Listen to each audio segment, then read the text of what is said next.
CRDL-kommunikaatiolaite vuorovaikutuksen tukena. Mikä on CRDL?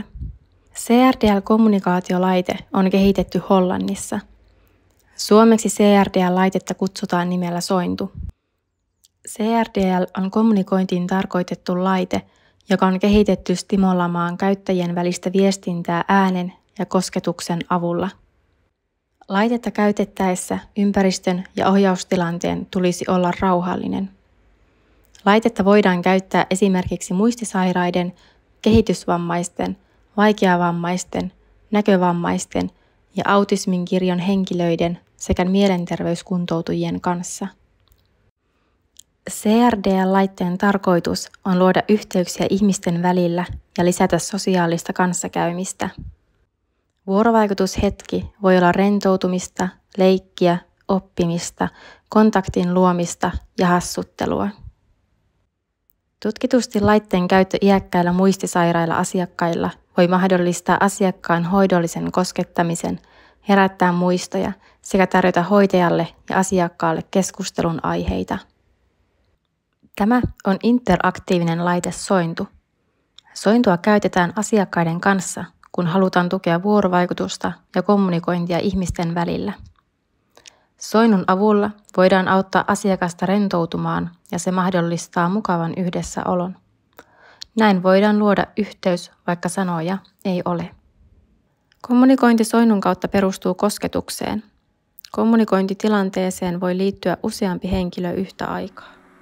Kosketustavalla on väliä, sillä sointu reagoi kosketuksen voimakkuuteen, sen kestoon ja rytmiin, joko voimistamalla ääntä tai hiljentämällä sitä. Laitteen käyttö tapahtuu aina asiakkaalle ohjattuna. Sointu ei välttämättä sovellu kaikille asiakasryhmille, kuten ääni tai kosketus yli herkille.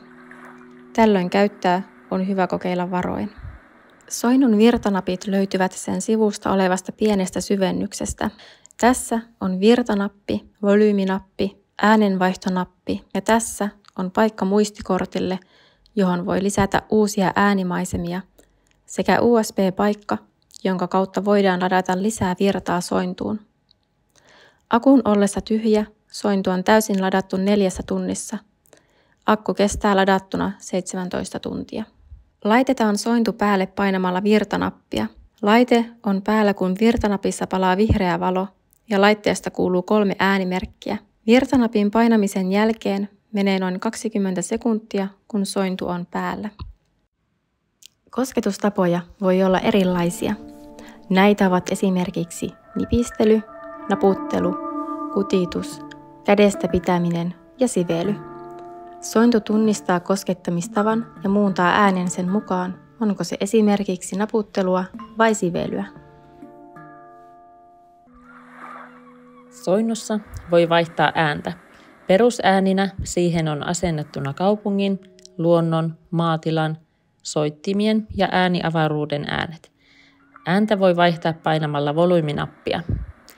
Sointuun voi myös lisätä uusia ääniä yrityksen omilta nettisivuilta www.crdl.com. Sointu ei kuitenkaan toimi, mikäli molemmat henkilöt eivät ole kosketuksessa sekä laitteen että toistensa kanssa. Ääntä ei tule, jos vain toinen henkilö pitää kättä soinnun päällä, vaikka koskettaisikin toisella kädellä toista, tai vaikka molempien kädet olisivat soinnun päällä, mutta toinen koskettaa jotain muuta esinettä toisen käden sijasta. Useamman henkilön käyttäessä laitetta riittää, kun ryhmästä 2 henkilöä koskettaa sointua ja muut pitävät toisiaan käsistä kiinni niin, että piiri pysyy yhtenäisenä. Sointu voidaan sammuttaa painamalla sen virtanappia pohjassa, jolloin kuuluu uudestaan 3 äänimerkkiä ja LED-valo sammuu. Sointua säilytetään omassa kantolaukussa, kuivassa ja huoneen lämmössä. Suoraa auringonvaloa on varottava. Puhdistuksessa käytetään pehmeää, vain hieman kostutettua liinaa. Laitteen käsittely tapahtuu varoen.